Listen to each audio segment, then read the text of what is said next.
All right. Hello, my name is Lowell, pronouns he, him. I am the Gauntlet Gaming Community Manager, and today we are playing Karanduun, Make God Bleed. And this is a game that's available on itch. It's in process, and it's by Joaquin Saavedra. And at Liquor Con Nini, there will be a link in the show notes to where you can find this. So it's also a game that has gone through a couple of different development stages, some refinements as it has gone on. It is based in Filipino mythology in a kind of loose way. There's a lot of those cultural elements. If I were to give a more common touchstone, I might point to Exalted from White Wolf, or even Godbound as sort of high power games, though you start out fairly low potency in this game. Now, normally at this point, I would go to Cats, which is kind of a breakdown in a formal way, but I actually want to go to some of the text that's in the book itself. Before I do, if you're watching this, this is part of the Gauntlet Hangouts. The Gauntlet is an online gaming community. You can find out more about that at gauntlet-rpg.com.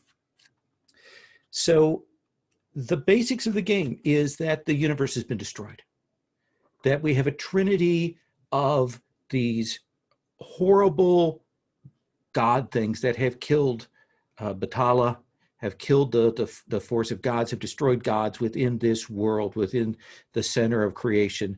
They have spread their influence out. The world is dying, is falling apart.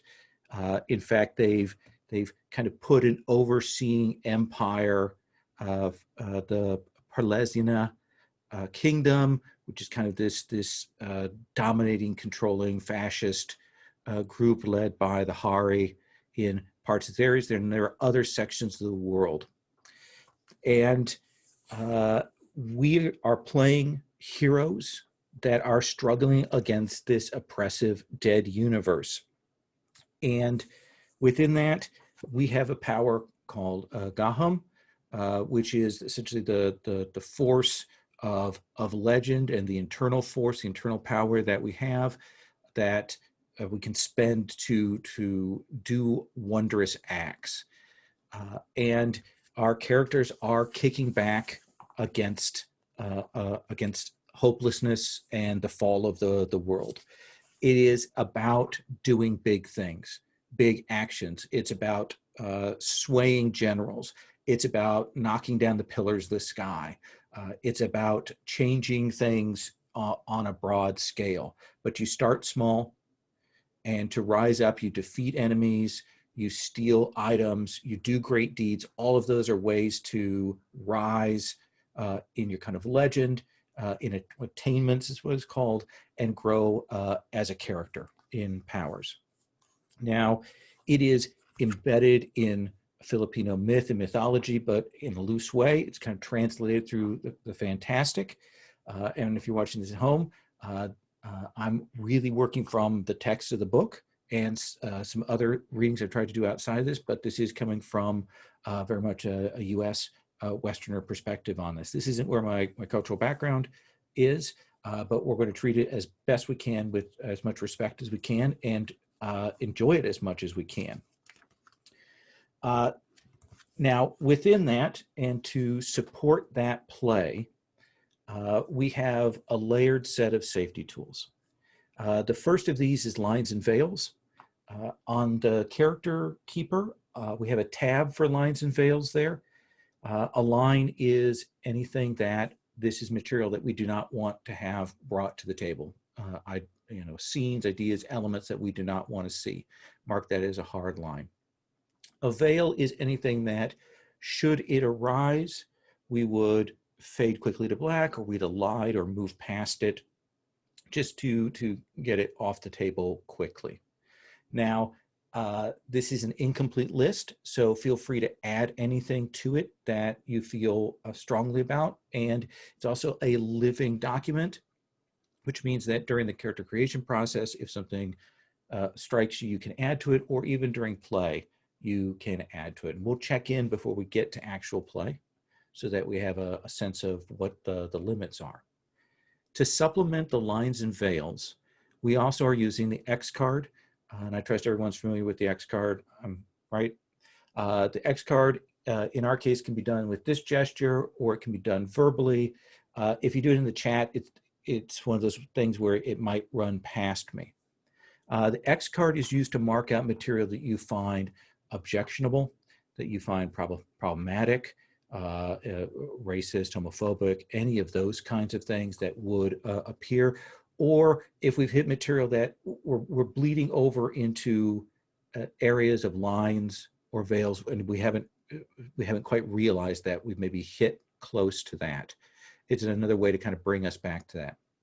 It's also used to mark out for things that make you uncomfortable in terms of material at the table, in terms of play, both from the GM's standpoint and from the player's standpoint, and also things that are wildly off tone, where you're not sure. It feels like we're going in a different direction than we had set at kind of the beginning.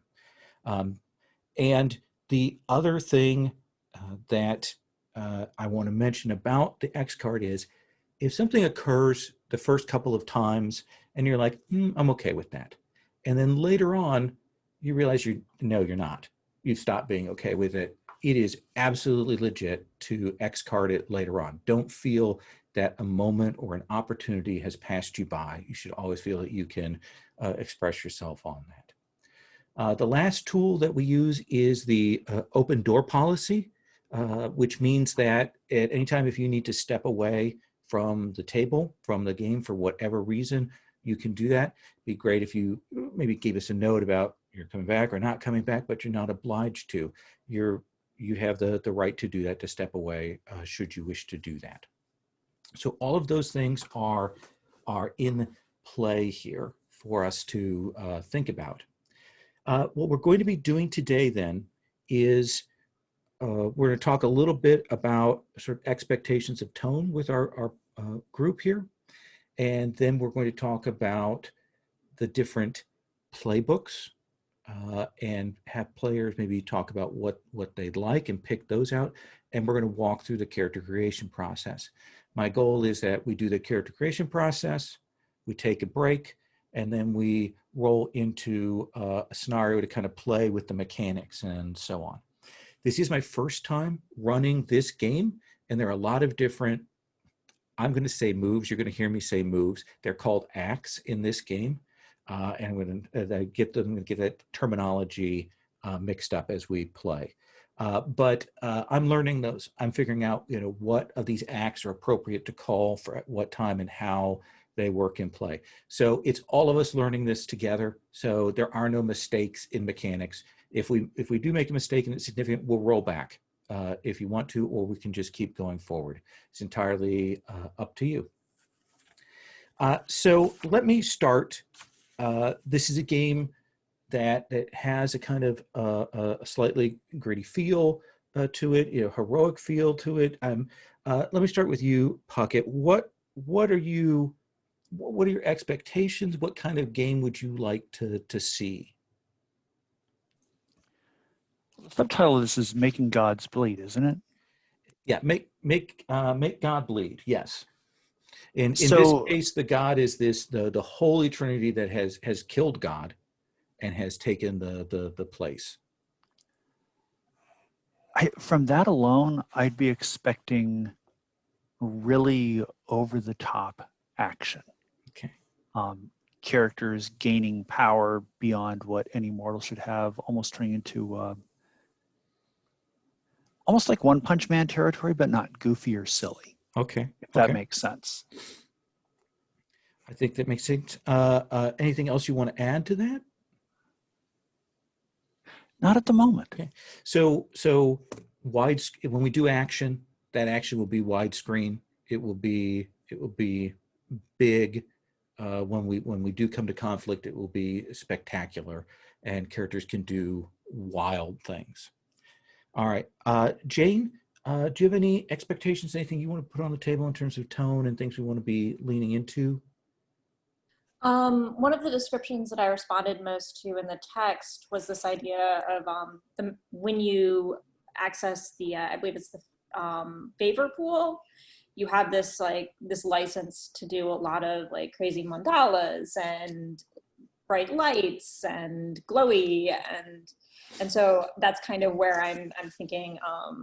I think the closest touchstone I have to that is kind of some anime sort of over the topness. It sounds very heroic to me, like the world's most popular role-playing game, but better. Okay. Yeah, definitely heroic. Definitely we're working for the good. Yeah, you'll choose your color and kind of your special effect for what happens when you spend a little bit of power and when you spend a lot of power. And I kind of love that. Maria, anything you want to throw in? Thoughts, expectations? Actually, I realized that I had an old version of the document, so I'm also opening like the one that you sent. But in terms of expectations, I just wanted to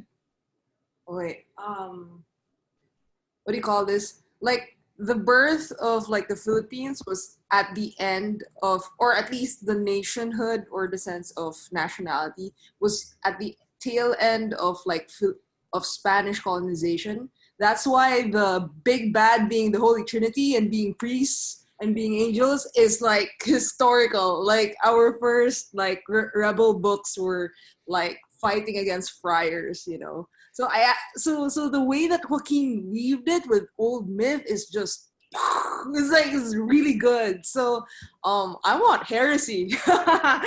Get that F up that Catholic stuff. Oh no, the Holy Trinity as in literally religious, because the friars like took over most of our lands. So like the US and Japan stayed, but not as long as Spain. Like US was just 50 years, Japan was barely a decade, but Spain was like 300 years. So it's like until now people are like, why are all our schools like overly religious? Everyone's making us pray the rosary. So it's like, so every time like a game is like make God bleed, like fight back, it's like, oh, it feels so good. So it's like, yeah, well, I kind of want to fight demon. Good. I went to a Catholic university, so I'll try to channel all of that into this. So yeah, the controlled Catholic rage. That's the okay. Awesome. Yeah, we'll definitely hit the myths and fight against these forces. Yeah. Will, anything you want to add? Well, I've never played Exalted, and I know that Kill 6 Billion Demons was referenced as a sort of inspiration or a touchstone for this game, and I've only sort of skimmed that comic. Okay. But what really brought me to the table here was just the larger than life audacity of being nameless heroes who are engaging in as Jane said, anime level exploits to sort of carve a name for themselves in the universe. There's something very raw about the text, which really appealed to me. Okay. We'll work to carry that flavor throughout. So we have Tongkulin. These are the different flavors of heroes. They each have a different name. They are effectively what we called in another game, the playbooks that are available on the table. And there are a bunch of them. I've copied in most of the text, and I've tried to put on the Tongkulin tab on row 6. I kind of got what the author puts in is, if you want to do this, this is the reason to play this role here. So what I want to say is, and talk about the way that character creation works, is you'll choose one of those. We'll go around and we'll talk about what people are interested in, get a couple of ideas and kind of settle on that. To make things fast, the book provides 6 templates, 6 sample concepts, and I've put those in there. And you'll pick one of those, and you can modify the name of it. You can modify the details of it, but that will set your stats. It will set what verses, which are the special abilities that you start with, and we'll have you pick those. And then we'll work through a couple of other mechanical details, and then we'll do connecting questions for the characters. So that's the basic process that we're going to work through here. Distressing noises, that is never good. So Puckett, do you have a sense of the one or two or three of these tungkulin that you are interested in? You know, I'm happy to just pass it on to other people, and I'll pick from whatever's left. Okay. Then I will come to you, Jane. Do you have any sense of the one, two, or three, even a reduced list? You are muted. You're muted.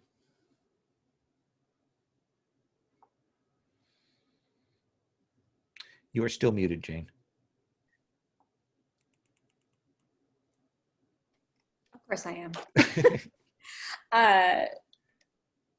I was kind of looking at the Apuna. I'm going to mispronounce everything. I'm so sorry. Yeah. The speakers and the mediums was one that I was looking at. The scholars, is that the Insig something? That is Igsirinto. Yeah, and then also the crafters, which starts with a T, I believe. Let's see. I could also Tungana. Yeah, and I could also just play somebody like baseline fighty would be fun too. So I have a lot that Okay. You give me three, and I've written those down. So at least kind of stake some claim there, and I appreciate that. Maria, do you have a sense of maybe what you want to do? I want to play the Tungana, which is the crafter / but I want to play the thief under it. Wait, the Kawatan discipline of Pilandok. Okay. If Licor Kini is watching this, I just want to say the way he uses regional languages too is just like he's just so good. It's like very cool. I know there's so much I'm missing, but okay. Well, let's have you take that one. Yeah. And on the character page, and you can grab one of the columns and Yes. start there. I'm gonna be a fox stealer. I'm a half fox, good Okay. at stealing. Let's come to Will. Will, do you have a sense of maybe what you'd like? Sure. I'm currently juggling. I'm currently juggling the PDF over here, so I'm running a Oh, sure. little bit slowly. But I would say my current top pick would be the Otto, the Expressors. Okay. It sounds like the Tawana is very taken. Yep. That was my second choice. Mhm. I think my third would be either the. My third would either be the Apuna or the Ixorinto, Okay. Well, the Watchers. no one has said anything about the Otto. So, do you want to do that? Sure. Okay, then let's have you do that. Jane, a couple of them have been taken off the table. If I come back to you and say, "Ooh, what would you like?" Let me go read the moves again. Do another scan. Okay. Puckett, if I had to press you for a choice or two. Well, since nobody's mentioned it and it sounds interesting, the sack doll maybe. I'm not sure if I'm pronouncing it correctly. Yeah, let's call it. But let's do that facing challenges with rebellion, divergence, and madness. one. Okay.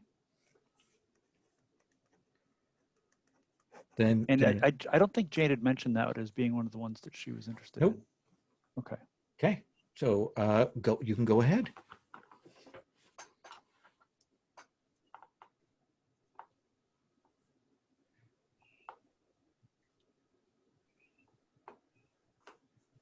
I think I will go with the Ixorinto. Okay. Awesome. So you'll pick a concept, start putting those elements in on the characters tab, and getting those things set. Of course, the traits are abbreviated in those concepts. I didn't put the abbreviations in the main page, but I think you should be able to get where things are. And I'll let you put those things in.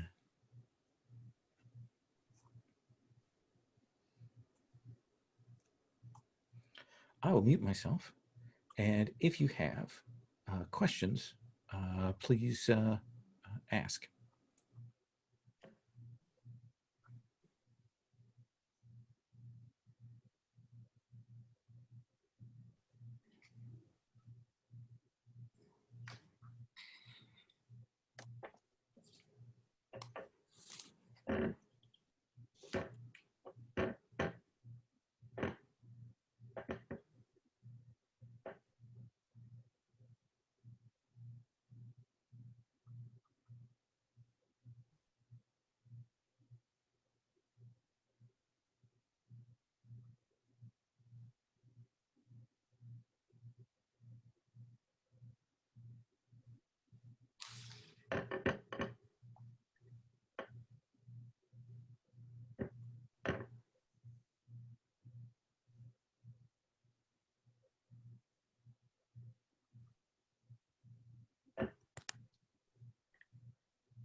going to give you all a couple more minutes, and then we'll come to introductions.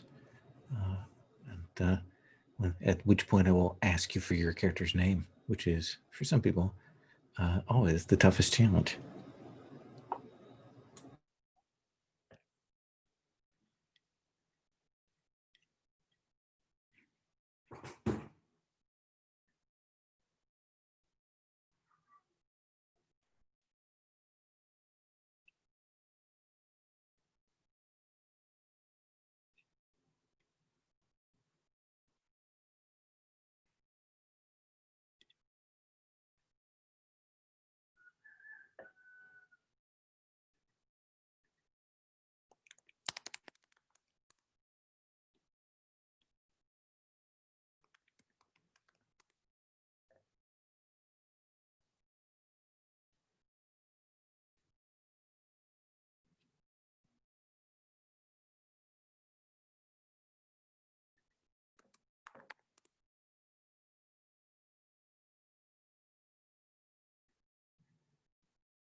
All right, before we get to character introductions, I just want to mention, so we're on the same page, the lines that we've established for the game and the veils.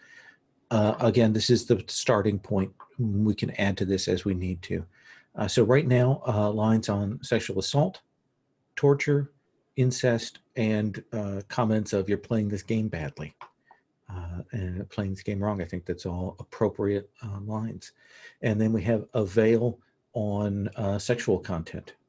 So those are the ones that are on there. We can add on to those. If there's something that's not present on the list that you want to add, we can do that. So I am going to work in this sort of the reverse order of what I normally would. I'm going to work from the far right. And Maria, if you could tell us about what you're imagining for your character, who they are, what they look like, where you imagine they've come from. Yeah. So I picked Humana, which is something as like the thief na tungkulin, and their name is Judas or Judas, and they're a street urchin, and they are I misspelled it. They are the disciple of Pilandok, who is a trickster god. So basically, but Judas doesn't know that Pilandok is a god. So he just learned his ways, his nimble ways of climbing and stealing, like all through osmosis, but was never like fully aware that he was being trained by a god. And then his, just like all of these deceptive goddesses, they just disappear. So he grew up on his own on the streets. And he wears like either like a mask it's always half his face, so he's either up as a fox or down as a demon. And he is capable of they are capable of secrets of the encanto, which is basically they can enchant objects, because foxes like objects. They look at it, they name it, they make it do stuff. And in perfection of form is that because he spent a lot of time with a god in his youth, he kind of has more ginhawa than most people. So he just has a +1. So how old do you imagine that Judas is? Mid-20s. Mid-20s. Yeah, but he looks young. He could pass off as young if he wanted to. And do you imagine they've been have they been by themselves on the streets, or did they run with a gang in this? Yes. He's probably in a bunch of gangs, but he's not particularly associated or affiliated with one solidly. Like he kind of wanders. Maybe he was in a long-term gang called the 12 Disciples or something. But that was like in his youth, like when in his teens.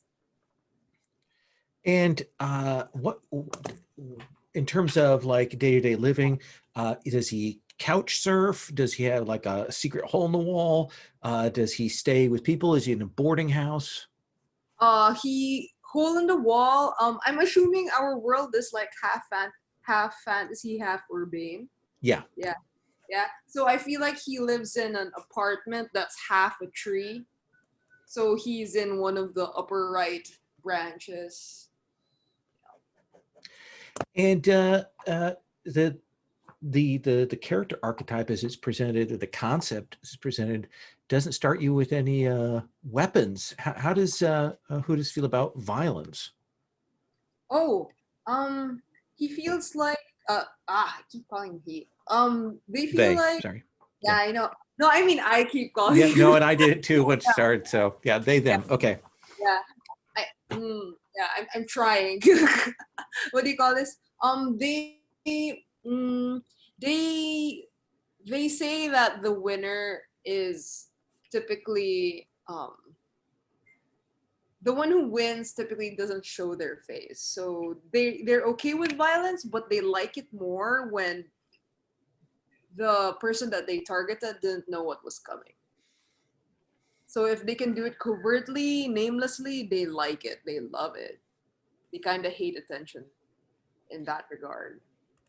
What is the last big score that Hoodus did? Ooh. I feel like it was like a golden mango that if you rub it right, it could change the weather. But I feel like you need to find a decent mangkukulam or like a mage to wield it right. He knows it fetches. They know. He might be a he/they. But he knows. He knows that it could catch a fair price. But he hasn't bothered yet. Okay. He's like, I need to find the right one, the right person to trust this with. Awesome. All right. I think that gives us a good sense. And you don't start with any permanent yamen. So that means you start out with very little money to start effectively. But that's okay. Makes sense. Yeah. All right. So we'll come back to you. We'll have you ask a question. And the list of the questions actually on the Lines and Veils tab, but we'll do all the introductions first. Puckett, can I come to you next? I think so. Okay. Tell us about your character. I'll be playing Basanta Batas, who is a young girl basically raised by the streets and beer drinking, cigar puffing gods and the gods of trash and broken things and mischief and trickery. All the little gods that weren't worth getting stomped by the Holy Trinity. The ones that were clever enough to survive as well. Okay. The ones that were clever enough to hide and disguise themselves is something else. And as a result, she learned sleight of hand tricks. It's one of the ways that she gathered money. That she begged, but she was always able to offer someone something in return, whether it was finding a coin in a child's ear to surprise them or doing something a little bit more complicated. It was never anything like 3-card Monte. It was always like making coins disappear and pass them from one hand to another when there was absolutely no possible way for her to do so. And well, people always just assumed that it was trickery, that she was using actual sleight of hand when it was actual magic, as well as sleight of hand when she needed to. So she learned those skills, but she also picked up an element of divinity or two along the way. How old Well, let me check the lines and veils tab to make sure there's. If it's okay with everybody, I'd like to go a little bit younger, like maybe 14, 15 years old. Like, you know, any objections, any concerns? So kind of a young teen character. Yeah. And like, is there anything distinctive about her outfit in terms of the kinds of clothes she wears, or a particular accessory or a color? What do you imagine for that? Most of it is found, except for a very plain looking necklace that looks like it's just woven out of whatever strings she could find.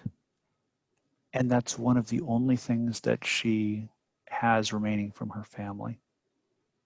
Her mother gave it to her. And do you think these little gods are the ones who, you know, gave you taught you these skills, or enhanced them for you? I think so. Mostly because I think, one, they found me at least somewhat charming. Okay. And two, they're mischievous. And what could be more mischievous than teaching a mortal actual magic, actual skills of gods?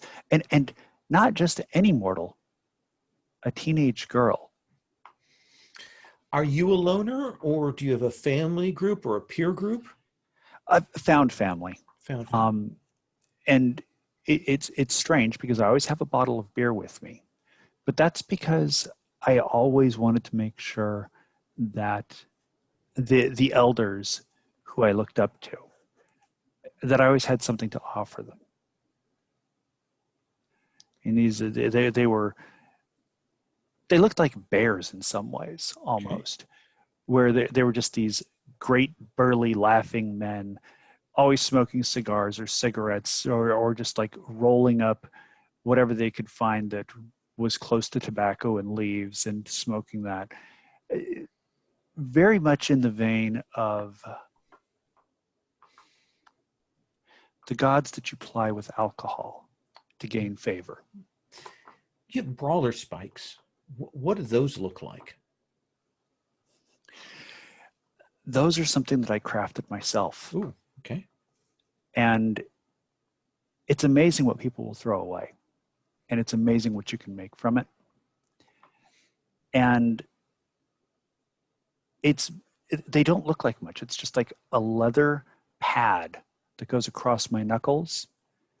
And there's sharp bits attached to it, sharp pokey bits. It's not as though these were obviously not made by a craftsperson of any sort. These were obviously basically just garbage that somebody turned into a weapon. But they work for me. I've got a little leather strap that goes behind my fingers. I've got that leather pad on my knuckles. And then on the other side of the pad, on the punching side, there's sharp bits of metal, a few nails, some broken glass. Basically whatever I could find. All right. I think that gives us a good, strong sense of your character. So we'll come back to you with one of those relationship questions. Jane, can I come to you? Have you tell us about your character? I'm thinking Lilia. It's my understanding that in medieval Europe, that often the third or fourth child of a wealthy family might be basically gifted to a monastery. I think it's called being an oblate. And so I'm thinking that Lilia was born probably quite wealthy, but that life has fallen away. I think she's in her 40s, real strong-jawed, somebody who's been in this monastery her entire life. It's got maybe a little bit of not exactly a martial arts edge, but sound body, sound mind sort of thing. Mm-hmm. And I really like the idea that she came across some prophecy or something, or some bit of information that just she had to act on. And so she spent her entire life in this very cloistered And so she's maybe, even though she's older, she's got kind of more of a wide-eyed wonder and is very easily overstimulated. And this prophecy, do you imagine that it was sort of compatible with what you'd learned at the monastery, or did it present a kind of a contradiction for you? That's a good question.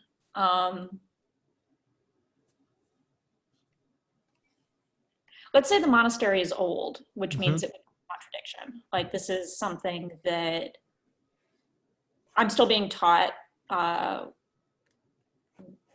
Trinity law, basically. Okay. And then I came to know a something that made me perhaps go look for a somebody, which might conveniently be somebody else who's a player. Sure, sure. How long do you imagine that you've been out of the monastery, kind of broken out on your own? I think it's been maybe a month or two. Okay. And I think that I've spent most of that time walking to the place we are at now. Okay. Which I had reason to believe was where I needed to go to solve the problem. And so I still really am not very well socialized and don't totally understand how things work. And what does your robe look like? What does your outfit look like? I'm just thinking as simple as possible. I sewed it myself. All the monks do. I have very tight, neat little stitches. So it's immaculately put together, but rough, like homespun fabrics. But I think it's a really lovely, like deep, rich color, but I haven't quite decided what that color is. I'll get back to you on that.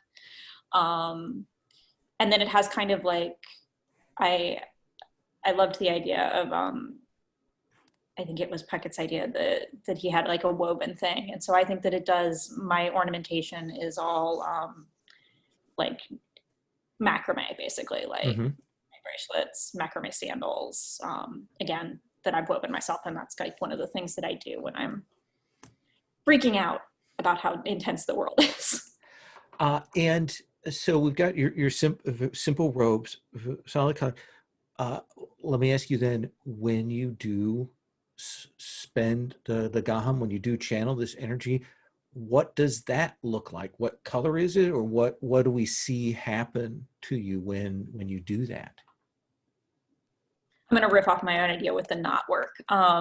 Instead of bamboo scrolls, wasn't there an ancient culture that used knots as a for counting tools and other things? Yeah. So I'm going to say that that's what I carry with me. And so everything has a very like knot work. And I'm kind of leaning towards like a purpley lilac-y for both the robe and the garum expression, but we'll see if that fits. I love the idea of a mandala done with knot work. I think combining that's really, really good. You have a light weapon. What are you imagining your weapon is? I'm thinking like a staff, like a hardwood staff. Very simple. As I've been using it mostly as a walking stick. It goes into that, like, we weren't taught a combat art, but you know, it's like a balance, whacking people thing. When you were given as this third or fourth daughter of the family,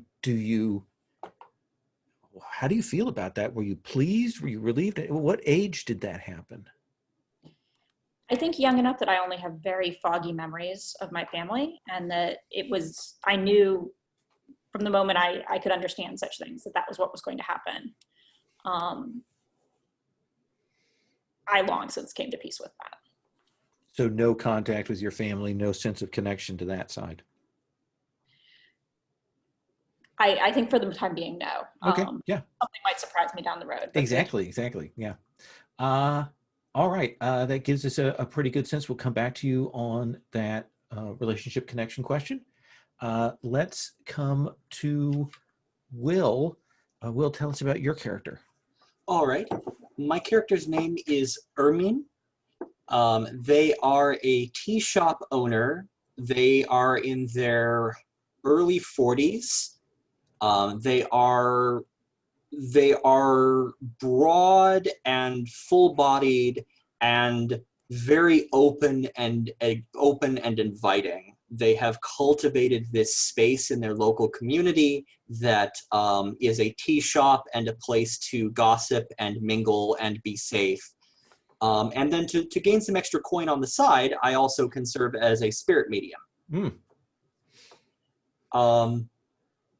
My concept indicates that people can find me in the capital of the Prolencia Empire by people looking for something they can't remember. So it sounds like I am a resource for people who feel like they have come adrift from the world, which would be most of us, since the world itself is coming apart at the seams.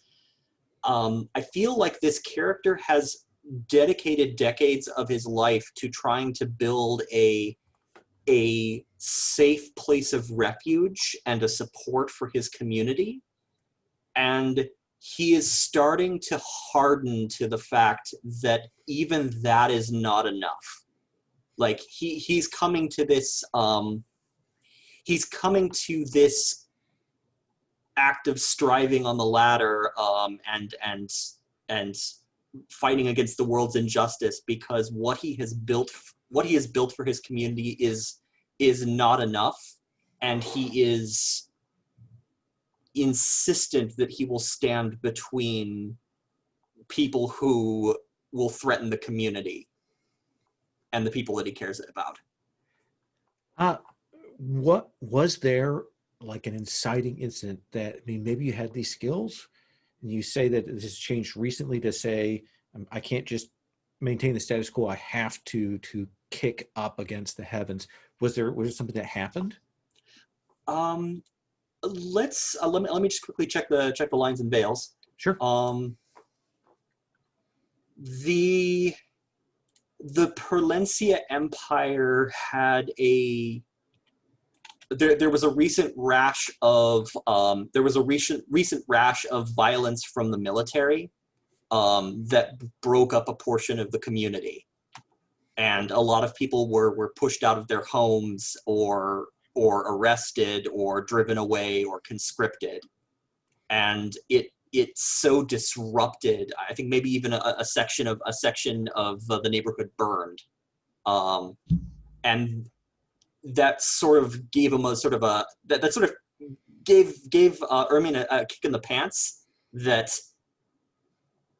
the neighborhood itself was being threatened to a degree that his shop was not sufficient to support. And so he's been slow to anger, but the anger is coming. Your soul mind Diwa has you gives you a benefit when you're performing. What is your form of performance?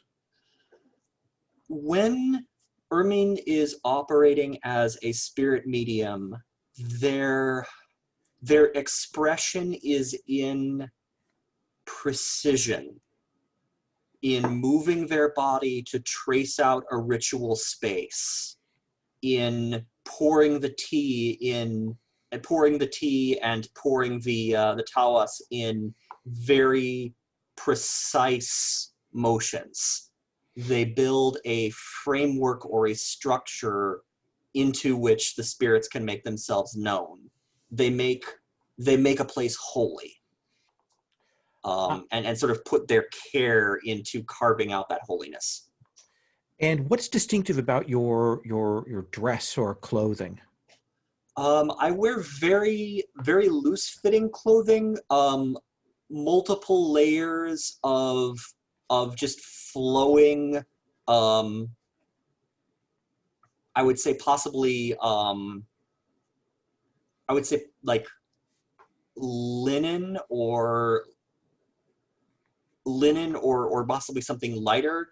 The shape of Ermin's body is occluded. He is, or he and they, he or they is,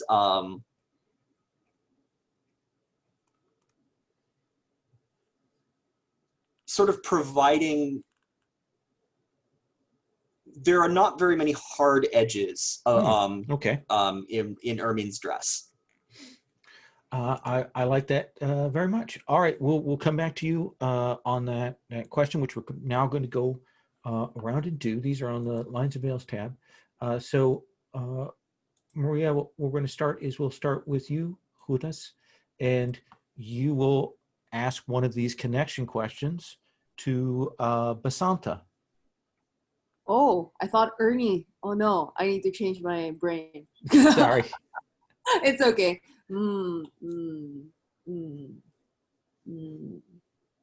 I feel like I want to make my own. Yeah, I want please. to ask. Yeah, I want to ask Basanta. We have a contract together, or Mhm. for each other. What is it? A We have a contract, pact. huh? Yeah, we have a pact. We agreed on it probably Oh, a year ago. okay. We So this is honor something it that all you and the I time. agree on with each other. It's not like somebody contracted us to do something. Yeah, it's more of for each other. Okay. Because I was sitting here thinking, it's like, okay, we have a contract. Who are we robbing? But if it's between each other, Mm-hmm. oh, okay. Let me just check the character sheet real quick.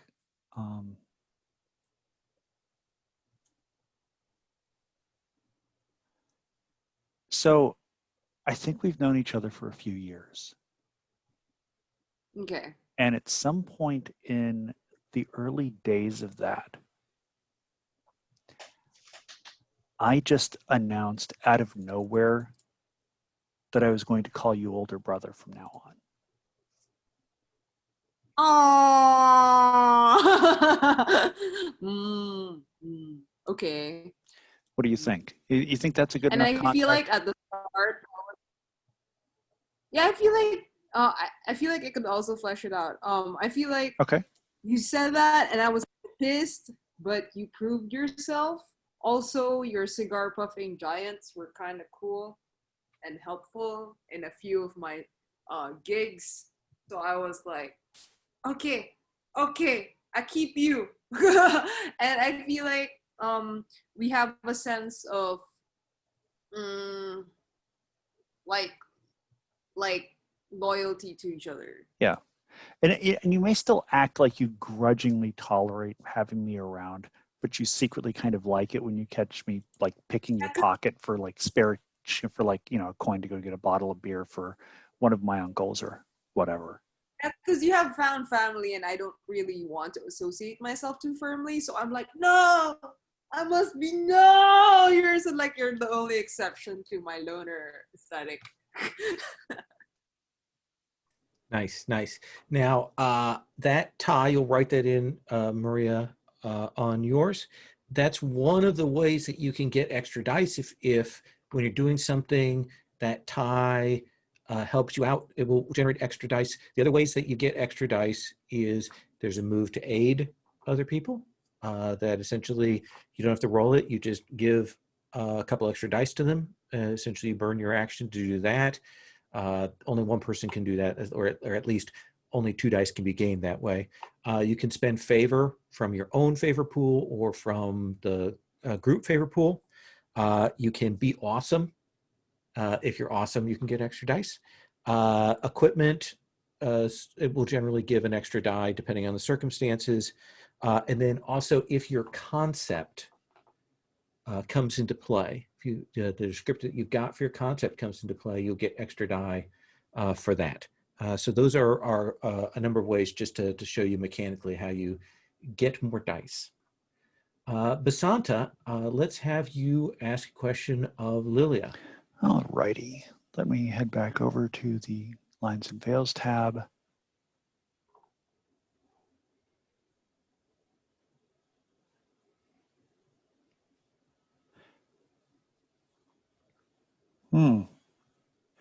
Do I know something about you that others don't?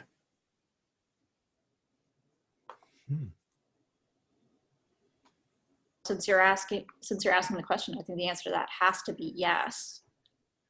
I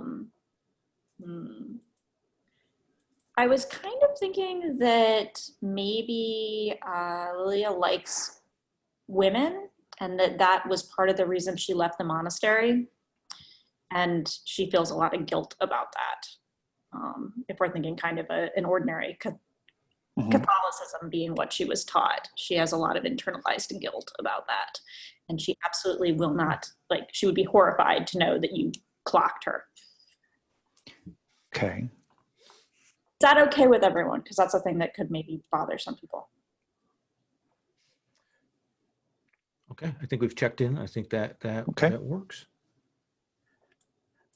In which case, that brings us to Lilia. Let's have you ask a question of Ermin. Herman, do I like you or do I hate you, and why?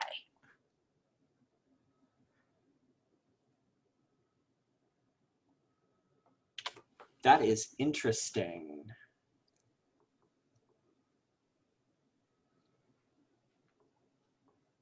Let's see.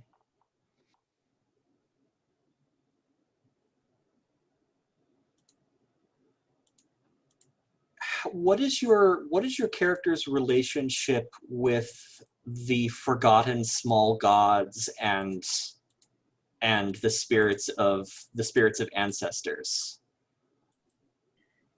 How compatible is that with your worldview? I think my knee-jerk reaction is that they're little devils and that they're very evil, but that I am actively questioning that stuff right now.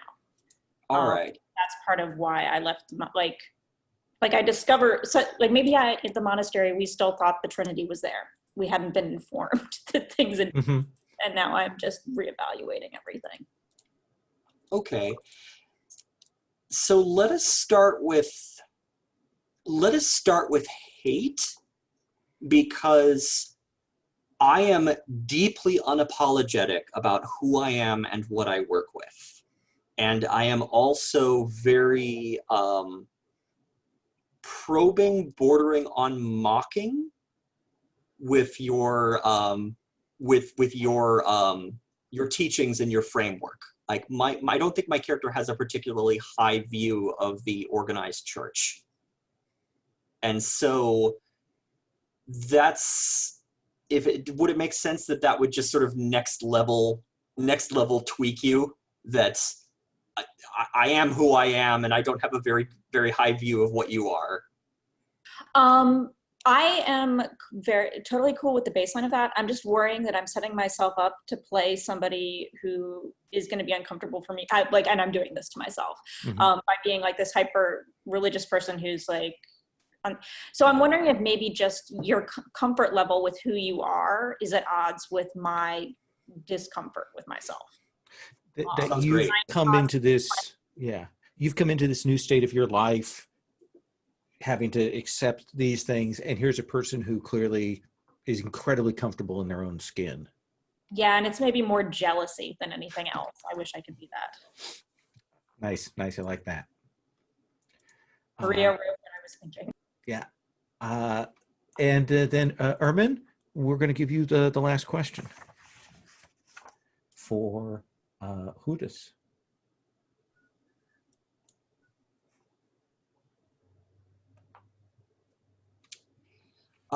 Okay, I will ask Kudas, did you wrong me before? Ooh.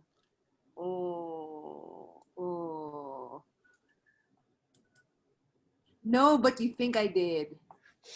Nice. I feel like you needed some equipment, you needed some special stones and crystals that I got for you, but they didn't work in the ritual. And rather than blame the stars, you just blamed me instead. And yeah, so we're kind of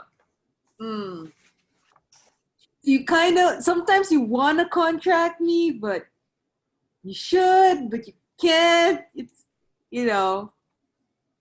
and it's almost like since I'm not super the most reliable and believable person, I don't really defend myself either. I'm like, oh my god. Yeah, maybe those were dupes. I don't know. I don't remember. Nice. Right, because if I'm so exacting about what it is I need, the idea that you're just going out and getting whatever. Mm-hmm. Awesome. So let's take 10, take our break here. And when we come back, we'll roll into some scenes and get to playing, okay?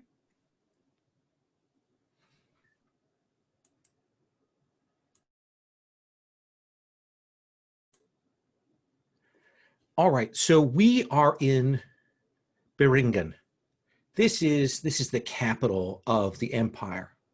The empire that is effectively overseen by one of the Trinity, Dios Veta. But the empire kind of is said to be the caretaker. It projects itself as a bright, shining thing, but it's only bright and shining for the people at the top. And of course, it uses its military and it uses its lawgivers to keep things in check throughout the city. And the city is huge. It can be warm on one end of the city and cold on the other. It is made up of new, badly constructed buildings and old ruins that stand together. And we've established that some of these things are hybrids of plants and trees and actual structures that spread throughout. And the empire, the Hari, clears things out from time to time. I imagine that there are wreckers and mechanized things that will go through and harvest neighborhoods for building materials and so on, clear spaces and start elsewhere. And it is the people who are at the bottom tier that suffer for all of these things. So Puckett, tell me something else. What's another detail about the city, about the capital, that we should keep in mind visually or structurally as we're going through this? As vast as it is, it's an absolute playground. You can run on the rooftops. There are plenty of things to steal. There are these warehouses that are the size of most villages, filled with treasure unimaginable. And the guards, if you're small and fast enough, they don't even notice that you're there because these warehouses are so huge. It's a delightful place to be a kid. I like the idea that that's also coming from a kid's perspective rather than the adult perspective on it. I kind of dig that. And Jane, what's another thing that we'll notice on screen about this city, about this place?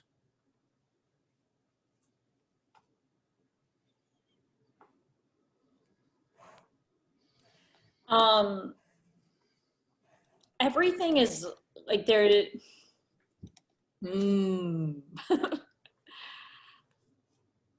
Each of the different neighborhoods has its own kind of internal logic. Like the rules of house numbering, you know, because things were built very piecemeal, like one area will have house numbers and names on the streets and all of this other stuff. And then another one will just be all, instead of, you'll have house letters. And it's alphabetical, but it's in some other language. So from place to place is a very and there's really distinct visual styles between different neighborhoods. Like you feel like you walk across a street and you're in a different place. So probably some community of guides that exist throughout there that have to help people around if they don't know the local area. Yeah, very enclavey, okay. You know. That is awesome. And then, Will, what's another thing that we'll see, a motif, a visual detail, an idea about this city? the city is, if this is the crossroads of the universe, not only is this city multicultural, it is multi-species. And so possibly some of the enclaves are populated by various different beings. You might have things that run on 4 legs, or you might have snake people who crawl, who twirl up and down the brickwork. Creatures that look animalistic, and creatures that are humanoid but very different from us.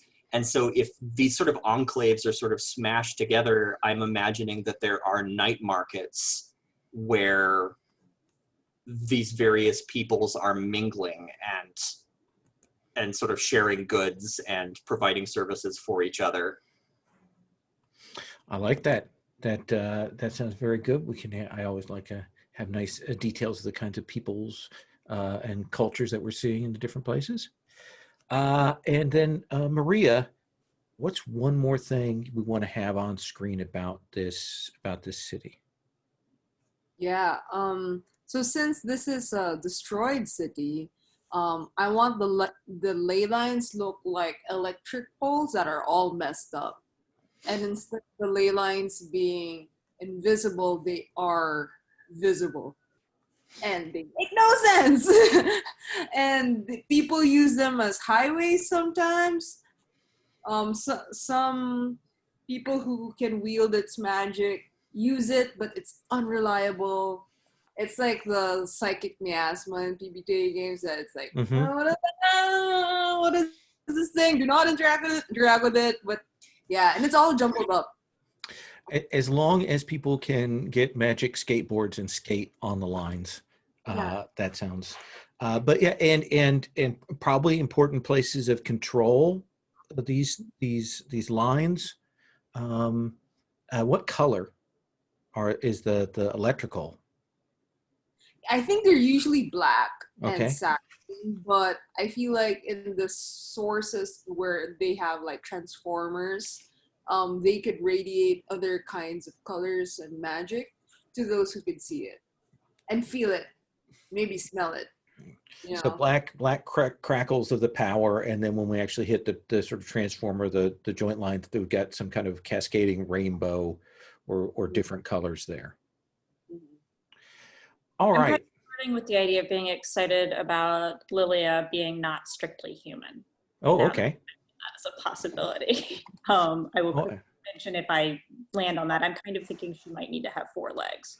Sure, absolutely. I think that'd be very cool. So we start with the premise that the 4 of you do know each other, and you have come around to the idea that you need to do something for the world, for the community, some way to push up in things. And I'm going to frame up a situation. I'm going to frame up a setup. Then I'm going to let you either ask a question or say this is something we have, prepared, and then we're going to kind of roll into the problem at hand. So, in the city there is a temple.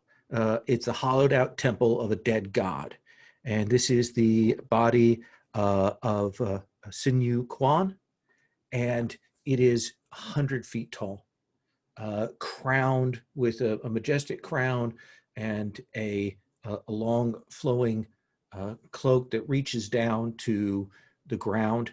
It's made of ancient wood and stone, and there are hollow spaces on it for window-like things up at the top, and a greenish light emits from those.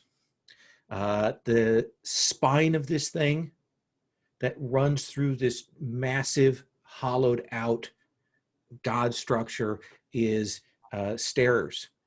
There are supposedly elevators in there as well, but there are parallel staircases that go up into this thing. It has fallen into disrepair. The god that was this statue, that was this building, that was this being, was killed. And since then, it has become a desecrated place. It has been taken over by essentially devils and drug dealers. They spread narcotics that are highly addictive.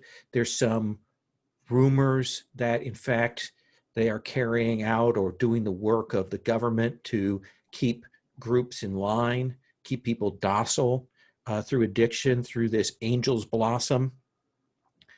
But the reason that you are concerned about this is you've also heard that the person who manages all of this particular gang that has possession of this statue named Alejandro has collected some weapons from some fallen Karanduun. Like, he, through the black market, found some objects of power, and he has a hold of them. And in some ways, this is perhaps killing two birds with one stone. If maybe you can do something to disrupt his operations, but more importantly, if you can get these things away from him. And the reason that you're kind of under a time pressure, and the reason that you're moving on this right now, is you have heard that Alejandro is having problems with the lawgivers. And normally, because this is such a dangerous place, the lawgivers don't go there. But right now, a group of lawgivers is apparently mounting an operation to bust in and make their way up and either kill or capture Alejandro and his agents. And you hope to take advantage of the chaos that is going to be caused in that operation. I can't imagine we want the lawgivers to get their hands on Alejandro's cache of weapons either. That is correct. So, Puckett, you have a little time, but let me have you ask a question, and I'll give you a follow-up if depending on the question, or if there's something you want to say, we're going to have this in place to do this thing. What do you think? I have a couple of ideas, but I'd like to see what ideas other people have. It might kind of help solidify things for me. Okay, so let's move on. Maria, what do you have a question about the situation, thing you want to know about how it's laid out or set up, or something that you think that in the short time that you've had between finding out that this is going on and being able to get there, that you've set up? I want to know about the informant, and what about them pulls at us emotionally. Oh, about Alejandro? The informant, like the person who told us about Alejandro. Oh, so this person is essentially, you get the sense that he has been a police informant. Ooh, and that he is double selling the information. He's sold out Alejandro to the police, to the lawgivers, and now he's come and he's double sold it to you.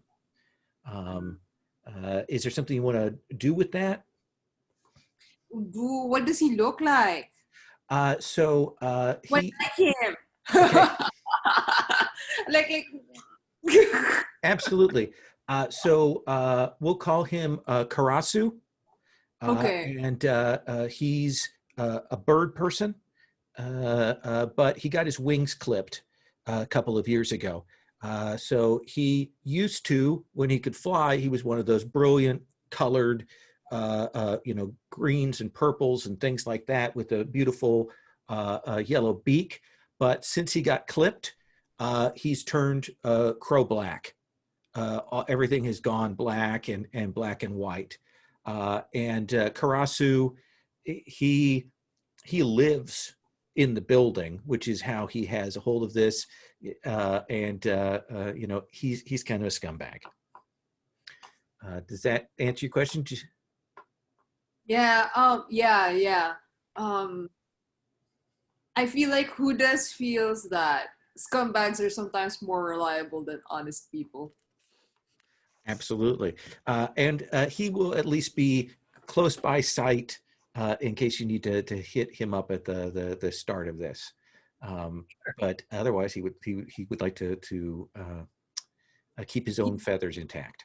So, Ermin, question about the situation, about setup, or something you want to have prepared? What do you think? Sure. When Sinew Quan was alive, and when this temple was holy, what did the god represent? Was it a god of a specific concept? Was there a particular concept or community that was strong there? So what might hold true in this place? it was a war Dewata, essentially a war spirit.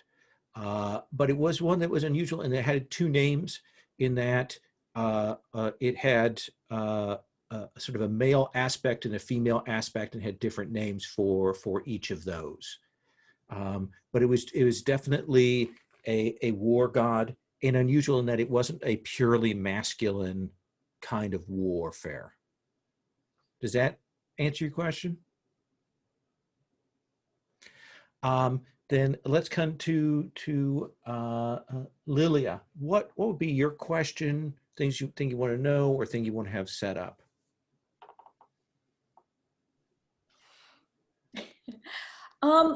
I'm wondering if it would make sense. I think I'm thinking of her kind of as maybe a little bit of a meddler and a do-gooder. Like, I've been there and I'm like, this is a problem. And I'm not doing anything effectual there at all, but I've been there and kind of I'm there enough making noise that they're just like, this crazy woman who doesn't know what's going on. So I think that I've kind of been able to like go in, like mill around, and they just don't take any notice of me anymore. You've at least been in the first several floors. There are 13 floors, but you've been in the first handful of floors that are a little more accessible, have people living in them. You know that they've barricaded some of the floors above. You know that they've got some spirits in place on that. You have a sense of where the stairs are. Give me the name of like someone who lives there who actually like invites you in and respects you as opposed to everyone else there. I think there's a woman named Angeliki, and I volunteer to watch her kids while she goes to her second job. Like, I can't do much for anyone here. I'm like trying to find something useful I can do. And so like I think that's all that I can find that's actually helpful, is to be like a responsible adult when, you know, they do what they have to be doing. Absolutely. So people do know you. Probably the other mothers, married or single, you know, will recognize you, and you at least on those first few floors have a good impression, and the various gang members will know you as a fixture here. Sound good? Let me come then to Basanta. Are we thinking of this as a heist? Like, is this a caper job, or are we planning on creating a distraction and doing it that way? You have very little time to plan. You're going to have to take advantage of things on the ground. You can decide whether you want to get there before the lawgivers arrive, shortly before, or you can decide to follow up behind them. That's sort of the situation that you're working with. I think we want to get there ahead of the lawgivers, because it'll be easier to deal with one group than two. And I'd like to have managed to come across some ceramic plates. Okay. like roof tiles or something like tiles. that. Yeah, Okay. something that's ceramic that can withstand heat. All right. That sounds reasonable. We'll assume that you have a scavenged backpack with some sort of novelty character on it that is filled with ceramic tiles that you've gone and gotten from a collapsed building. So you can get there shortly before the you know that the lawgivers are going to arrive shortly before they're going to be on scene. So let's actually start with Lilia, who knows this place.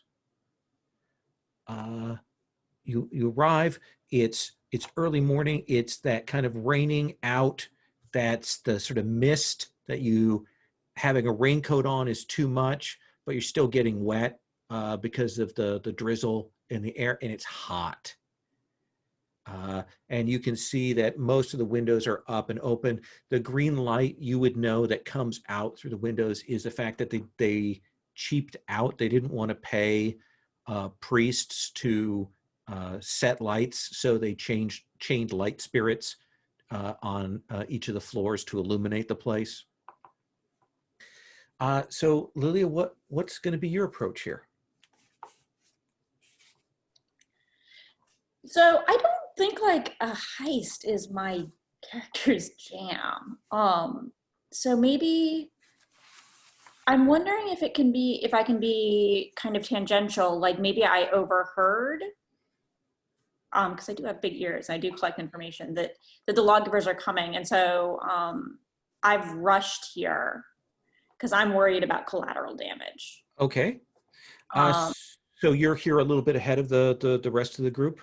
Well, I guess I want to ask the rest of the group, is my character part of your group? In what way does this character fit into the group as a whole? Because like...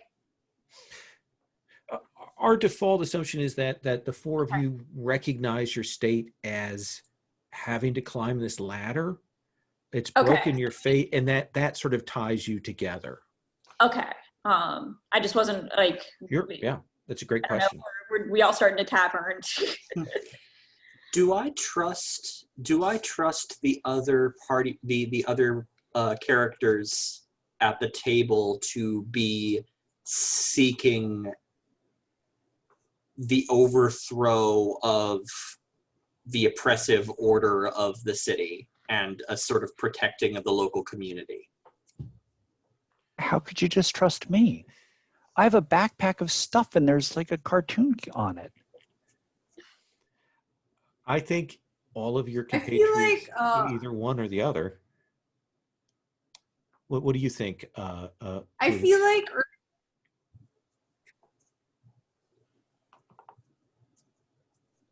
I feel like Ernie would have seen us in one of the visions. So like even if you don't like know us, like maybe one of your main spirit mentors or companions has told you that, okay, these three, they help you become legendary or powerful enough to overthrow blank. That makes sense. Key. Yeah. Right. So even if I don't, like, I'm not sure what I'm going to do with a giant cache of weapons, but if these three other people get a hold of those weapons, then the spirits will be happy and our cause will be just. Yeah. I'm not sure if you had like a prophecy or whatever that you're supposed to. Here, it's like, okay, I'm gonna trust you, but I don't know what I'm doing, kind of thing. Yeah. I'm 100% on board. I think I came to the city looking for somebody to tell me what group I was supposed to join. And I wasn't particularly pleased that it was you, but I was willing to go along with it because thanks for letting me do our like, oh, this is how we got this part, because I'm just trying to figure out like. So with that in mind, Lilia, how do you want to frame this start here?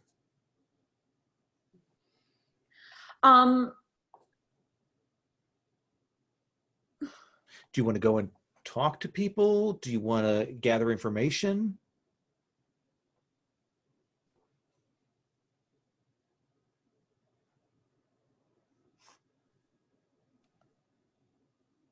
I want to get everybody out of the building that might be collateral damage. Oh, So okay. I think what I want to be going is kind of getting, I know that you guys are gonna get these weapons, but I want to be going to each of my families that I have a relationship with and saying, you know, quietly to them, this is maybe not a good day to be home.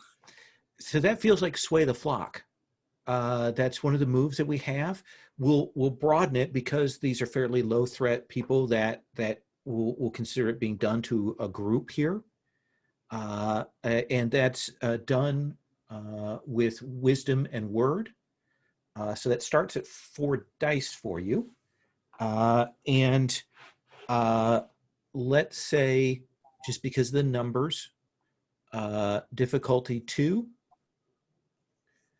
And if you can get better, if you can get that full success, you can do this and not alert any of the gangs that something is going on. Does that seem fair? How does the Now, aid mechanic work? the aid mechanic is someone says, I'm going and helping them in this way, and they get 2 extra dice. I think it might be helpful to have a young girl running around and like knocking on the doors and spreading that news, because I think a child would have a little bit more plausibility. So I'd like to assist if I can. So they'll give you 2 extra dice, Lily, if you're cool with that. Great.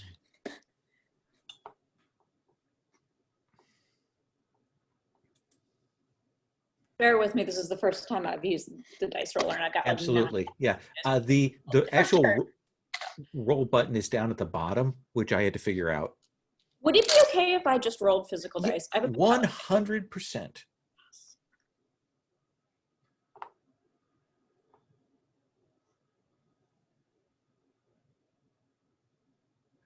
Look at that. So full success. So tell me what that looks like. What do we see on screen, Lilia doing? And essentially on these first 3 or 4 floors that are very much the families that they've got kind of specifically to be collateral damage.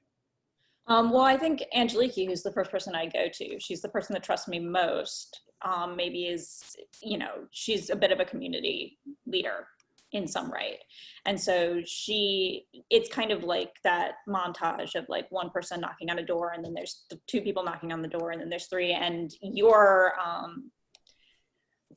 I've lost the name of your character. Basanta. Basanta is maybe, so I'm getting the like semi-respectable people who are like the like community and people who want, and then maybe you're in there getting, you know, people who are low level like thieves and that sort of thing, but who have no business being, who aren't truly bad. Yeah. So we're both hitting different demographics. And you know, first Angeliki's objecting, you know, the cops, the lawgivers don't come here, and you're like, no, we know they are, and she'll believe you. I mean, she sees something in your eyes that you're more serious, and she will move. And they do this very quietly. They do it carefully over the next 15, 20 minutes. They move people out through back stairway and down and out, and are moving away from the building. Now, this means that it's closer to the time that the loggers are going to come, but those collateral victims have been cleared out for you. So let's come to Hudis. What are you doing while those 2 are getting the building cleared? I was eating an orange while watching them mill out of the building. I was trying to also remember their faces, kind of try to remember what species are like living here. And as they like pour out into the outskirts of the city, the building feels larger, emptier, and then there's this draw into the stairwell, like it's calling us. And I feel like I try to nab Basanta as like she's trying to run off or something, and I feel like I try to look for I look for markings on the stairs that. We've got a perfect move for this. We've got okay. shape the lie. You're looking for markers or things that are guideposts. We've got a shape the lie, which you make that roll, and on a partial success, I'll tell you something. On a full success, you get to make the statement. Oh, sure. Okay. How many dice do I roll for that? So this is wisdom plus spirit. So that's 3. That's 3 dice now. The ways that you can do this, you can get help from someone. You can tell me how you're being awesome doing this, if you have equipment or if your concept applies. Those are all ways you can get extra dice. Okay. I feel like I have I pull out my Swiss knife that has like the name of my Pilandok, the god who raised me, and summon like his spirit to help me speak the tongue of flames and of the Trinity and old gods, to use my eyes and face to understand. Perfect. So in that case, they'll give you an extra die on that. So that's 4 dice. Yeah. Can we stack 8 on top of that? Yeah. How would you help? So if you're entering the space and sort of calling that energy to yourself, I am sort of tracing. I am tracing a path behind you, inviting the spirit of this place to become more manifest and to listen. So I'm sort of trying to set the stage for your approach, and saying to the universe, this thing that we are doing is important. Please listen and respond. And I imagine that the light spirits are almost like kind of bound flames. And so we see that thing when you both are doing this, that the flames kind of bend towards you, like the wind is kind of pulling them in all directions towards you. So that's going to be your wisdom plus spirit, which is 3, plus your equipment 1, plus 2 extra dice, 6 dice. Yeah. What was I gonna say? I'm just curious. Does Ernie do I notice that Ernie's behind me? You probably do. And they probably give you a knowing smile as well. Look, we found ourselves here at the same place at the same time again. Yeah, I see. And it's almost like I have no time to talk small talk with you. Let's just get down to business kind of thing. Yeah. Okay. Hey. Let's see.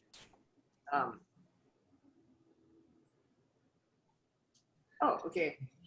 So that's 3 successes. So that will be a full success for you. So what is it you want to tell me? What is the fact you want to establish about the situation with these signs and the spirits here?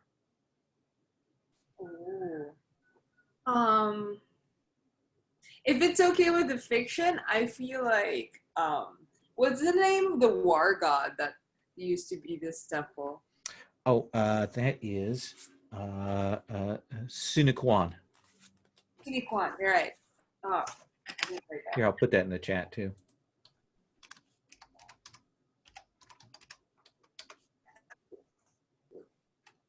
I feel like Sinequan is speaking of a prophecy of their child coming home.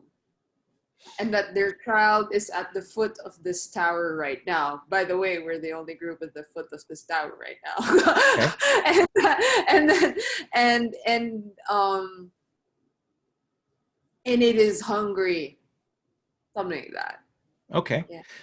So the tower itself is hungry for this coming battle. Is hungry for what's coming. Is that what you're saying? Okay. Yeah. Slash wants to meet their child. Slash might want to eat their child. You know, it's kind of vague to hear old writings on the wall. I think that's worth putting 2 dice in the favor pool for the group. So I think that's going to be, we're going to put 2 favor for that. So that's dice that anybody can use at any time to do that. It's just when you use favor dice, you don't want to miss because that gives me stuff. So the lower floors are cleared out. Time is getting tighter before these lawgivers come. You know that we've still got multiple floors with guards and weirdness up top. So let's assume that the 4 of you can gather together here at that point. And what are you saying, Basanta, when the four gather? I bet there's a lot of fun stuff here to steal. And if it's okay, I'd like to try to steal the secrets of God. All right. So that is gaining more information about some place or something. Yep. So that is rolling with rebellion, and spirit. And I believe my rebel is at 3 and my spirit is at 1. Mm-hmm. Just double checking that. Yep. So that is 4. Okay. So that's 4 dice. Absolutely. Okay. And then what's the difficulty of it? So this would just be difficulty 1, I think. You've cleared out people. You've gotten some time, so you can take your time in studying the situation. Okay. Okay, so that gives me 3, 5, 1, and a 4. So 2 successes. So that will be a full success. On a full success, you get to ask 2 of the questions. Okay. Is there something false or deceitful going on here? It feels to you like as you kind of looking up, you're guessing that a couple of the floors that are just above this are false floors, like they're mazes, labyrinths that people who are going to have to move through. Essentially, there are 2 stairs. They've got one kind of blocked, so that people have to go through a couple of levels of labyrinths to get up, and that's definitely a trap that's set up. Does that seem fair? Fair enough. And what is useful to me here? Ooh, interesting.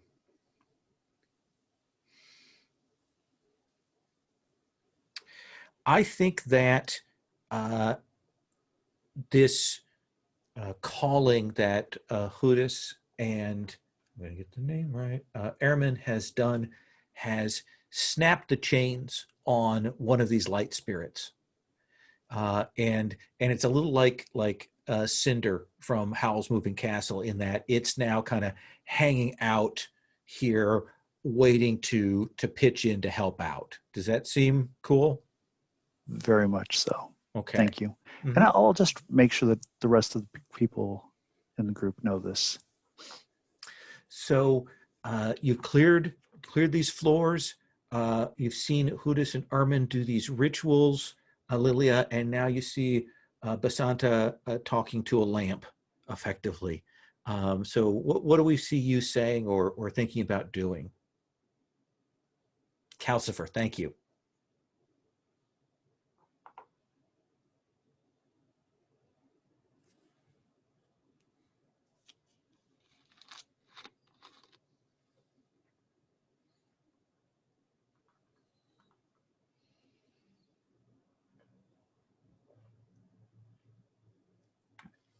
You are muted. I keep pushing the space bar. I know. I just character keeper open. I know. I hate about that quick. It's. Yeah. I apologize. I'm at a bit of a loss right now. Sure. Do you want to hang on and see what? Time. I just if I could just pass for this moment. Oh, absolutely, 100%. So let's come to Hudis.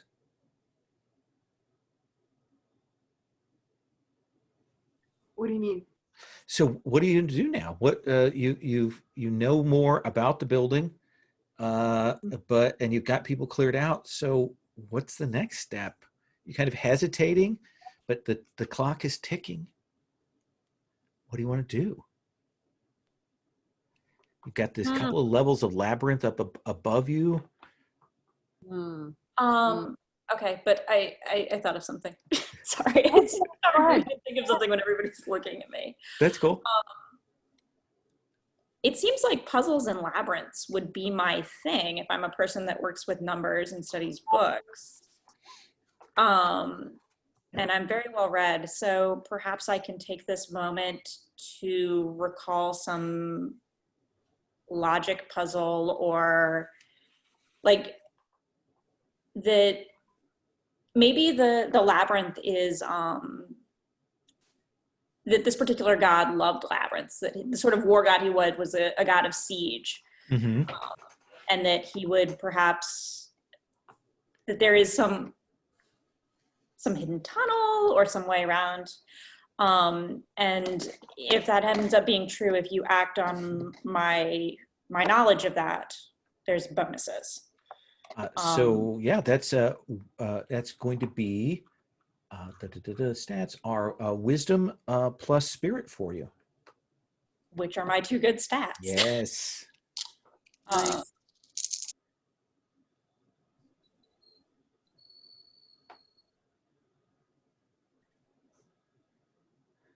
So difficulty 2. So partial success. So I think that there definitely is, because you've been in here, you've had a chance to get the feel of the building. You know what this god is about. You know that there has to be a back way to get up the next couple of levels, but it's going to require. Oh, yep. But it was physically the body of the god. Could we go up the spinal cord? Yeah, so you can go up the spinal cord, but to get access to that is going to take some physical engineering or action on this level to get you access. So somebody's going to have to, do something to get you access to the slide up a couple of levels past the labyrinth. Okay, so I'm imagining describing like. In climbing, they call it a chimney. Mm-hmm. And anyone who acts on my advice gets an additional 2 die. And if they succeed, we both get garum. I think that is perfect. I think someone has to kind of lead the way, and they'll get the 2 extra dice from you. So who wants to be the climber? I feel like at one point I kind of teased Lilia about, okay, I never thought that knowing the annals of a devil would be actually helpful, since this maze is formatted in such a manner, like, and then I'd be like, wow, they are such. I didn't expect that the temple formatting would last this long, and then I keep like rummaging my head for like, so if this is the temple of a body of a god, the treasure's in the head, right? Assuming that this guy is smart, like assuming that Sinukuan is like doesn't keep their like treasures in their balls or something. So it's like it's looking the head like the crown, right? So I feel like yeah. I feel like when Lilia is spouting the whole idea of the climbing, me and Basanta just exchange a look. It's like, Absolutely. And the great horned god, he had huge horns, which were his great pride, and he could heal himself with the horns. Yeah. It's up there in the horns. So let's do this, since this is a struggle unafraid against God. We'll do this as rebellion. So you'll take double your rebellion for athleticism, plus the extra dice from Lilia's advice. So that'd be 8 dice. Can we aid, or is there any point to aiding at this point? Well, I guess you can aid. Essentially, what's happening is Hood is kind of leading the climb up. So how are you assisting getting the others up this passage behind? Those ceramic plates. I mean, if there's any kind of friction, you're not going to be feeling it. Okay, so If there's any residual heat from the gods' energies or anything like that. I like that. So 10 dice. Oh, nice. Oh gosh. I try not to be too confident because I had like a session of Trophy Gold where we literally did not hit anything for like 40 plus rolls. so I'm like I do not even if I have a lot of dice, I'm like, no. Absolutely. Yeah. Wait, let's see. Yeah, so I feel like I'll describe it after I roll, right? Okay, so let's go. Did that go? 1, Yeah. 2, 3, 4, 5, 6, 7. So first of all, you will get a GOM for rolling so many successes. Nice. So you can add that to your gathered GOM. And then, Lilia, what does your ability do? You're muted. You're still muted. I know. We'll Sure. get used to this. Yeah. Hudis and I both get an additional GOM for the success she got acting on my advice. Perfect. So you will use this secondary passage and skip over this labyrinth level, and you will come out onto a level. Let's say now you're probably, 4 plus 6, let's say level 7. And you'll come out, and with that many successes, you are absolutely silent. But you can see that on this floor, hallway, access to the stairwell going up further, and there are a couple of lookouts here that they're sitting on stools, they're playing cards, they're waiting around, they're smoking. Everything here has a kind of a cigarette haze, and it looks like the next task is going to be that how you deal with these guards. How much active GOM do we have to start with? You should have 1 GOM to start. Okay. I imagine when we're climbing the spinal column, Ermine is climbing slowly, but they are climbing unassisted. So they're able to move their body through the space, though they are being extremely precise and focused about which handholds they get access to and where they're going to be putting their weight next, and so on and so forth. Absolutely. I make it really obvious where I climb to, or like really visible to y'all, so that you know that hey, okay, this part. Yeah, put your hand on this vertebra, and this thing, the column, the segments. So how do you want to make it from this passage that you've used to come up, get past these guards, these lookouts, up to the stairs going up further? Before we get any further, Yeah. I feel like Lilia would be particularly worried about Hudis.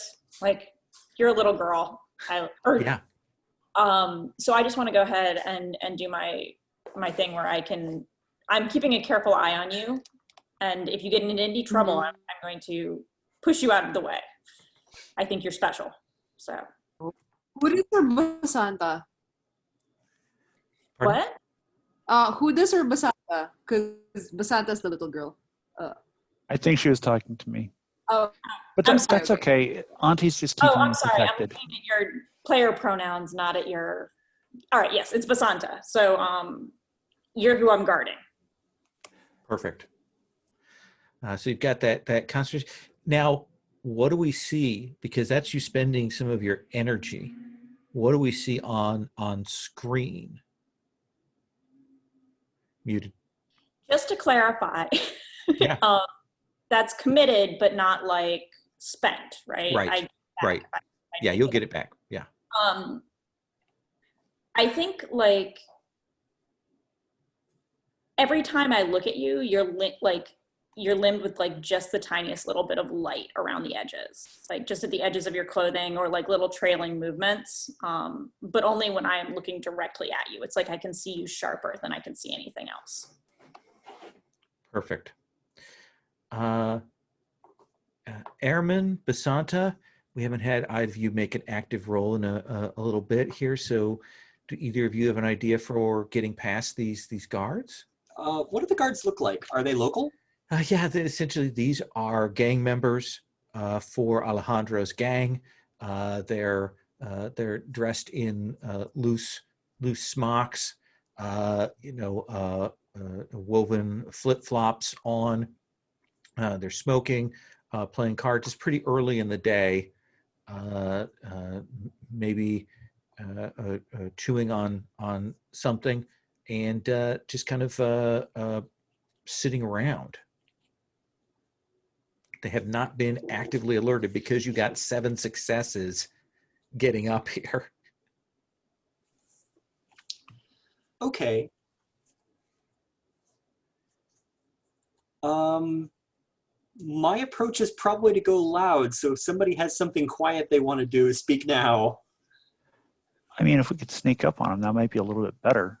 I think the best thing that I could do to help you out is hold the Sky Gate, which, depending on how well I do, would allow me to aid you and give you a bunch of extra dice.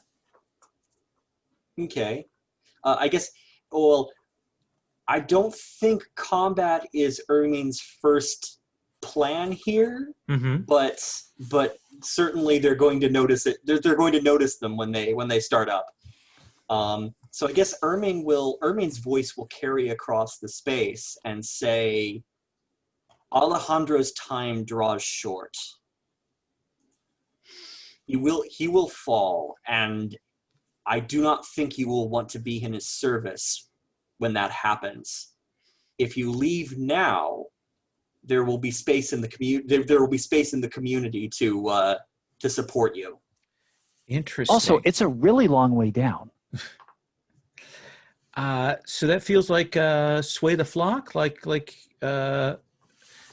you've surprised them, and I think that counts as the material advantage. Do you think that seems fair? Sure. Where is Sway? Which is it on? Is it other acts? I think it's on other acts.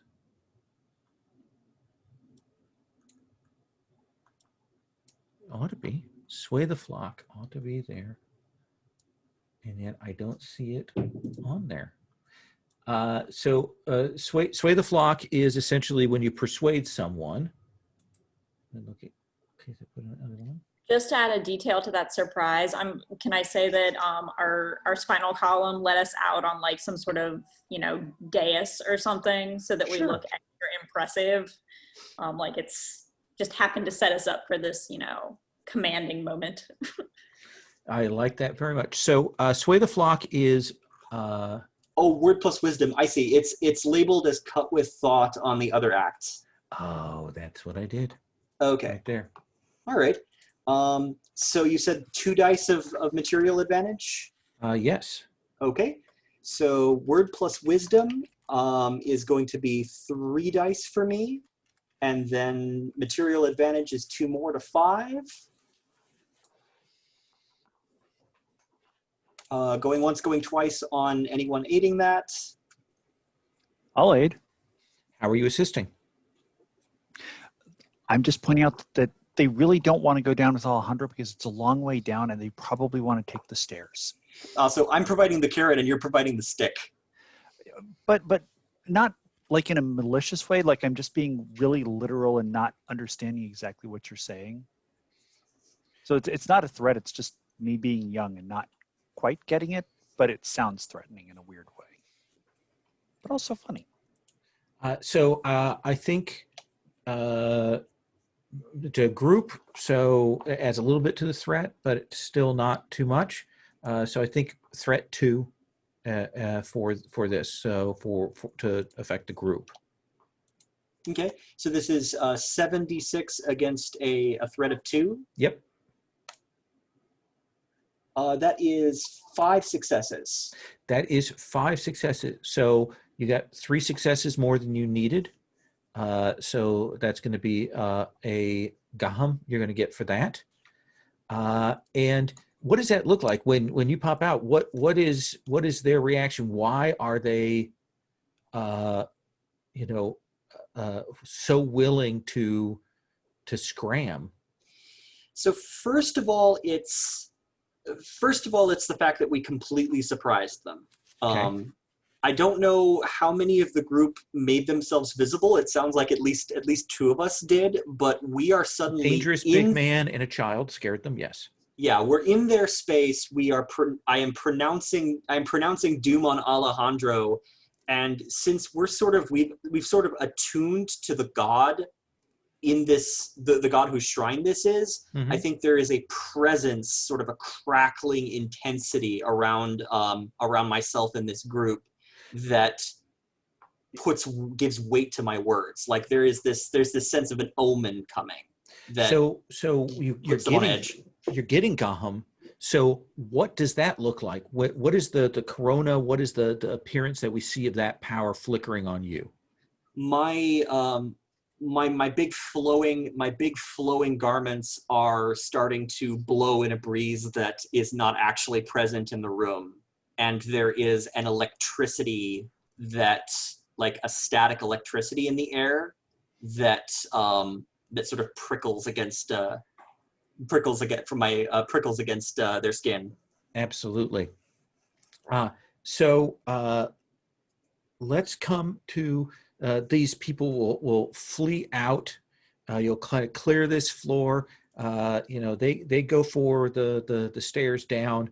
They don't make noise. They don't hit the alarms or anything like that.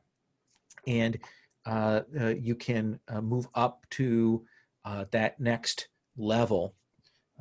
And I actually have a roll for this because I roll my dice here. I would like to say who this is impressed by Ermin.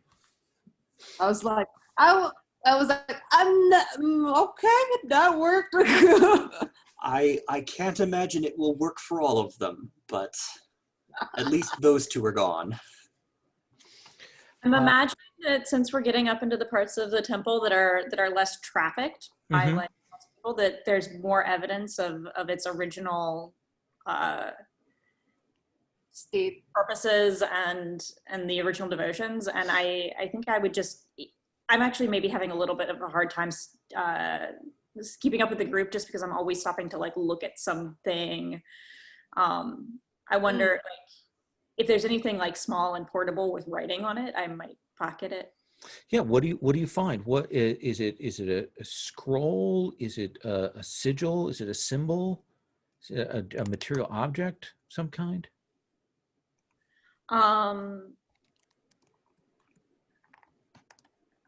Get back. Sure. Sure. Think about it in terms of what would be a small thing left over from a war god that people might otherwise not have noticed that you pick up on. Going with I said it was horned. There are bits. I see a bit of a bone, like antler carving. It's like a little chunk of antler carving, and it has like some lettering and stuff on it. And I can't decode it right now, but I'm like that's enough to maybe say something. Absolutely. So you've got a hold of that. You'll get to this 8th floor, and you can see that it's a little more open.